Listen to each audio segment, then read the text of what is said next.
ხუთი თვეა ვისმენ პროკურორების რაღაც ეგრეთ წოდებულ ბრალდებებს და ყოველი წინადადების მოსმენისას ორად ორი სიტყვა მიტრიალებს თავში. ცარიელი სიტყვები. მართლაც ფაქტია, რომ ცარიელი სიტყვების გარდა არ არსებობს მიზეზი, რატომაც ჩვენ ვართ ახლა დატყვევებულები. და ხუთი თვეა მხოლოდ ცარიელი სიტყვების გამო ვარ დილეგში. ჩვენთვის წარმოუდგენელია, როგორ შეიძლება რაიმე მტკიცებულებად იქცეს ცარიელი სიტყვები და ამის გამო ადამიანი ციხეში ჩასვა. ანუ 10 კაცს რომ თეთრზე ათქმევინო, შავი ვერ გახდება, ხო? აი 1000 კაცს თუ ათქმევინებ, გაგიკვირდება და შავი მაინც ვერ გახდება. ამიტომ რამდენი თანამშრომელი არ უნდა მოიყვანოთ აქ და ალაპარაკო წინასწარ ნაბრძანები ტექსტებით. აზრი არ აქვს თუ ისო ცარიელი სიტყვებით მოდის და იმას ვერ ამტკიცებს, რომ კონკრეტულად მიდავაზიანე რომელიმე. ან რაიმე დაჯგუფების მონაწილეობა. და ამას ვერ დაამტკიცებს, იმიტომ რომ ბუნებაში არ არსებობს ასეთი რაღაც. ამიტომ კვლავ მოუწევთ ისო ცარიელი სიტყვებით მოსვლა და იტრიალებენ ისო ცარიელი სიტყვების ირგვლივ. მეტი არაფერი არ აქვს და არც ექნებათ. ამიტომ მე ვიმედოვნებ ალბათ მოსამართლე, რომ ცარიელი სიტყვების და სიტყვაზე ნდობის ფაქტორით არ მიიღებთ გადაწყვეტილებას და ამით არ დაუნგრევთ ადამიანებს ცხოვრებას.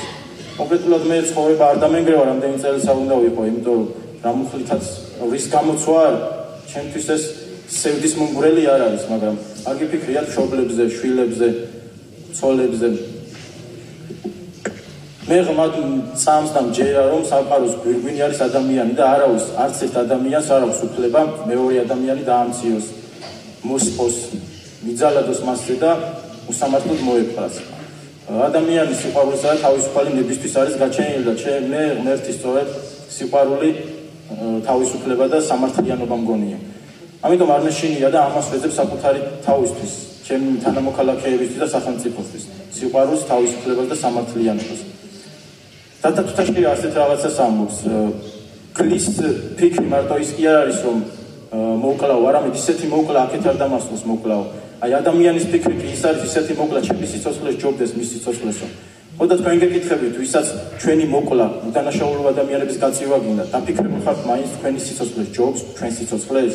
აი პროკურორს ვაჟას ვკითხავდი, რომ ახლა რომ ომი დაიწყოს და რუსი ღორების ჯარები აქ შემოვიდნენ, თუ წავიდოდა საომრად, რაღაც არ ამგონია. აი მე არც კი დავფიქრდებოდი, მაშინ გავვარდებოდი ფრონტის ხაზზე. და მაშინ გეკითხებით, რატო უნდა იჯდეთ თქვენ მან და ჩვენ აქ. გადავალ ისე უშუალოდ საქმეზე. უკვე 5 თვეა ჩემი ტელეფონი გაქვთ ხელთ კითხავია. და ავარაუდოთ ყველაფერი ამოქექილი გექნება, გამოიძიებთ იქ Facebook-ზე ვისთვის რა მიწერია ოდესმე, ან ტელეფონის ნომერი და რა გამიხორციელებია, ზარი, მიმოწერა და ასე შემდეგ. ზოგადად სოციალური ქსელებით ვსარგებლობდი და ყველაფერი მაქვს იქ რაც კი ოდესმე გამიხორციელებია. მაგრამ რამდენიც არ უნდა ეძებოთ, იქ ვერანაირ კავშირს ვერ იპოვით იმ 50 ადამიანთან, ვისთან ერთადაც დაგვიჭირეს, იმ 50 პატრიოტ ადამიანთან. ჩემ და საუბედურე და სამწუხაროდ არც ერთს არათუ არ ვიცნობდი, გაგებული არ მქონდა არც ერთზე. აი ანდრო ტიჩინაძეც არ მქონდა გაგებული, ეს ჩემი შეცდომა, მაგრამ პირველად რომ გავიგე ანდრო ტიჩინაძე დაიჭირესო, რო წავიკითხე, ვფიქრობდი ვიღაც ანდრო დაიჭირეს ალბათ ტიჩინაძის ქუჩაზე. არ ვიცოდი ამ ადამიანის შესახებ. არათუ მიმოწერა მეგობართან ნუსხაშიც კი არ მყავს არც ერთი Facebook-ზე და ამიტომ რაც არ უნდა ეძებოთ, ამით კავშირს ვერ დაადგენთ ვერც ერთთან, რომ რაიმე დაჯგუფებაში ვიყავთ. ვიდეოები კიდევ რაც გვაქვს წარმოდგენილი, რაც არ უნდა პარადოქსი იყოს, ეს ჩვენი სასარგებლოდ უფრო არის ეს ვიდეოები, ვიდრე თქვენს, იმიტომ რასაც გვედავებით, ამ ვიდეოებით ჩვენ მხარეს უფრო მტკიცდება, ვიდრე თქვენი ბრალდების მხარეს, იმიტომ რომ იმ ვიდეოებში ჩანს ორი რაღაც, ის რომ ერთმანეთთან კავშირი არც იმ ადგილას გვაქვს იმ ვიდეოებში და არც იმ ცხელ წერტილში გვაქვს, სადაც ვითომ რაღაც დანაშაულის ჩადენას გვედავებით. და ნუ ჯგუფური კავშირი იმ ვიდეოებშიც არ მტკიცდება. და მეორე, იმ ვიდეოებშივე ჩანს, რომ არავინ არ ზიანდება ჩვენი მხრიდან. ჩვენი რაღაც განხორციელებული ქმედების მერე ვინმე დაზიანებული და დაზარალებული არ ჩანს, იმიტომ რომ არ არსებობს ასეთი რაღაც. მის ვიდეოები ჩვენ სასარგებლოდ უფროა ვიდრე თქვენს. და კიდე რასაკეთს მინდა რომ შევედგო. ჩვენი დაჯგუფება მოხსენიება ისეთივე აბსურდია, როგორც მაგალითად ყველაფერი დააბრალოთ Deep State-ს. ანუ შეგეძლოთ ბარემ Deep State-ის ვიცოდოთ ამ ბრალი წარმოიდგინოთ და აბორიგენებადაც მოგვიხსენიოთ. რა სხვაობა არც ის არსებობს დაჯგუფება და არც აბორიგენებმა იციან ჩვენ შესახებ, მაგრამ პროპაგანდის მიზნით გარკვეული პირები მთავრობაში გაჰყვირიან ესენი სტეიტსის წარმომადგენლები არიან, აპუასები არიან, აბორიგენები არიან და ხალხიც იჯერებს ატომს. აი მაგალითად და კიდე რას მინდოდა რომ შევხვდებოდი ამ ბოლო პერიოდში ძალიან ხშირად მესმის მთავრობის წარმომადგენლების მხრიდან გაიმთავრობის რომ ამათ ესენი ვიღაცებმა დაიქირავეს, დააფინანსეს, რაღაცა შეცდომაში შეიყვანეს, რომ გარიყო და ასე შემდეგ. ვინც ამას იძახის, მოვითხოვ რომ აი აქედან მოვითხოვ რომ თუ რაღაცაზე ბრალს უყენებ ადამიანს, იცებულებაც მოვაყოლოს, თორემ ასეთ ქმედობა და ჭორაობა ტყუილად არ ჩაივლის, იმიტომ ცილის წამებას დანაშაულია და ყოველთვის მთავრობის ხელში არ იქნება და აუცილებლად მოგეკითხებათ ყველას, ვინც რაღაცას გვაბრალებით ყოველგვარი არგუმენტის და მტკიცებულების გარეშე. ჩემთვის შეურაცხყოფელი არ არის, როდესაც მაბრალებენ ვიღაც მოძალადის და მოღალადის დაზიანებას. რაც არ განიხორციელებია, მაგრამ მაბრალებენ და ეს შეურაცხყოფელი სულ არ არის ჩემთვის. მაგრამ როდესაც მაბრალებენ რომ ვიღაცამ დამიქირავა, იმისთვის რომ იქ გარიყავი, სადაც ყველა უნდა გარიყო ისაც, ეს უდიდესი შეურაცხყოფაა ჩემთვის.